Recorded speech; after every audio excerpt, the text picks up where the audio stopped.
railroad of leaves and broken branches.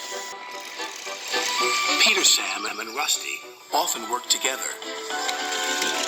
One day, Rusty helped Peter Sam to a water tower.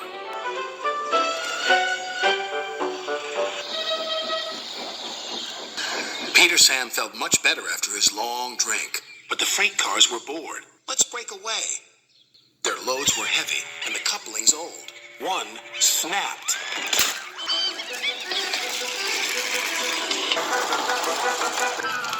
Faster, faster, shouted the freight cars. A sign read slow, steep bends and ravine ahead, but the silly cars never saw it.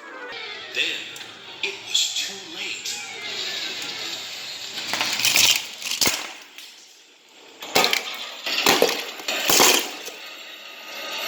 Peter Sam arrived at the scene of the disaster. His driver sighed. This was our fault. We didn't secure them properly. We'll have to get help to pull them out.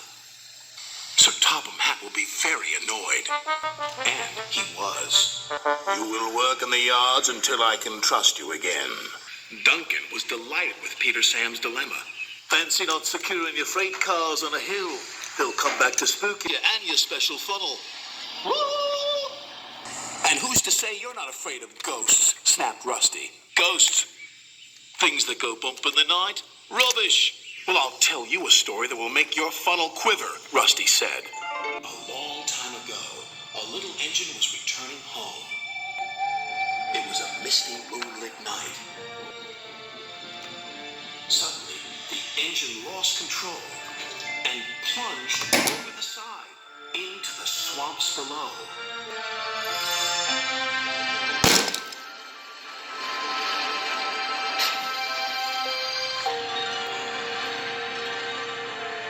He was never found again.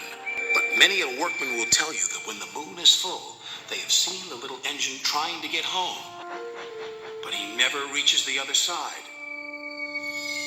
So what do you think of that, Duncan? Rubbish, replied Duncan. And he puffed away. Never mind him, Peter Sam. He'd be frightened if he really saw a ghost. This gave Peter Sam's driver an idea. Let's play a trick on Duncan. The next day, he spoke to Duncan's driver and fireman, who agreed. We'll do it tonight. Duncan had to take coal cars to the slate barns and then bring cars back. Duncan's driver decided as part of the plan to cross the old iron bridge. Halted bridge. Rubbish, snorted Duncan. It's as tame as a pet rabbit. But all the same, he kept thinking about Rusty's story. When dusk fell, he was keen to leave. If we don't go now, Scarloey will take my favorite place in the sheds. We have to collect our cars first, his driver. He could see their plan was working because Duncan was nervous. When night fell, they set off. The mists were rising around the old iron bridge. Duncan whistled. And the sound echoed everywhere.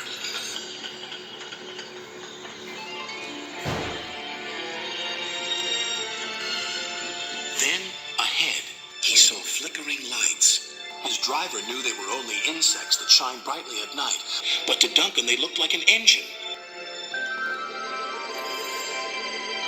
Next, his driver secretly threw a rock from the cab into the ravine below.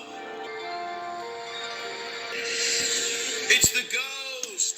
Take me back! Take me back, please!